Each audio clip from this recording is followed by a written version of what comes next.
అనుదిన నిత్యజీవపు మాటలు. దేవుని నామానికి మహిమ కలుగునుగాక. దేవుని వాక్యాన్ని చదువుకుందాము.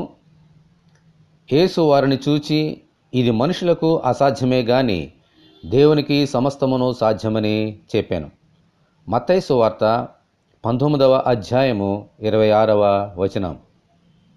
మన తండ్రి అయిన దేవునికి అసాధ్యమంటూ ఏదీ లేదు.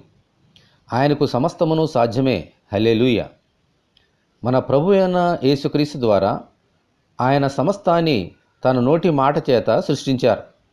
ఎర్ర సముద్రమును 2 పాయలుగా చేశారు. కుంటివారిని నడిపించారు.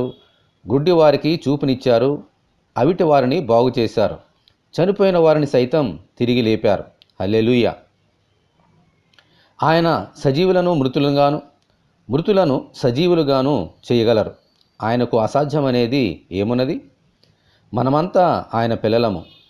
మనకు అసాధ్యమైనవన్నీ మన తండ్రికి సాధ్యములే. అయితే మన జీవితంలో అసాధ్యములైనవి సాధ్యము కావాలంటే ఆయననే నమ్ముకోవాలి. నమ్ముట నీ వలనైతే నమ్మువానికి సమస్తమును సాధ్యమే అని మన ప్రభువే చెప్పారు కదా. దేవునికి స్తోత్రము కలుగునుగాక. ఆమెన్.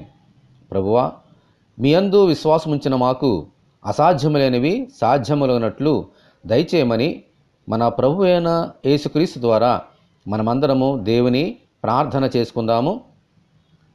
ప్రభువా, మీకు వందనాలు తండ్రి. అవునైనా, మీకు అసాధ్యమైనది ఏదీ లేదనైనా. నీ నోటి మాట చేత సర్వాన్ని సృష్టించావు. నీ పోలికగా మమ్మల్ని చేసుకున్నావు. ఓ తండ్రి నాయన, ఎర్ర సముద్రమును 2 పాయలుగా చేసి అనేకమైన అద్భుత కార్యములు, ఆశ్చర్యకార్యములు చేసి గుడ్రాలుగా ఉన్న వారిని పిల్లలుగానే తల్లిగా చేసి, ఓ ప్రభువా, అనేక మందిని ఆశీర్వదించావు దేవా. నీకు వందనాలు. నీకు అసాధ్యమైనది ఏదీ లేదు. అటువంటి దేవుని మేము కలిగినుట మాకెంతో ఆశీర్వాదకరము. మేము ధన్యులమునైనా. మా జీవితంలో మాకు అసాధ్యములైనవి నీకన్నీ సాధ్యములే కాబట్టి మా జీవితంలో మేము ఆశించుచున్న వాటినన్నిటినీ పొందుకోగలిగినట్లుగా మీరే సాధ్యములు చేయమని వేడుకొనిచున్నాం. ఈ వాక్యం వింటున్నా నీ బిడ్డలందరినీ దీవించి మమ్మల్ని ఆశ్రయించమని యేసు అతి పరిశుద్ధమైన నామములో ప్రార్థన చేయుచున్నాము తండ్రి. ఆమెన్. మన తండ్రి అయిన దేవుని కృప మనకందరికీ తోడేయునుగాక. ఆమెన్. పరిశుద్ధ దేవుని మందిరం.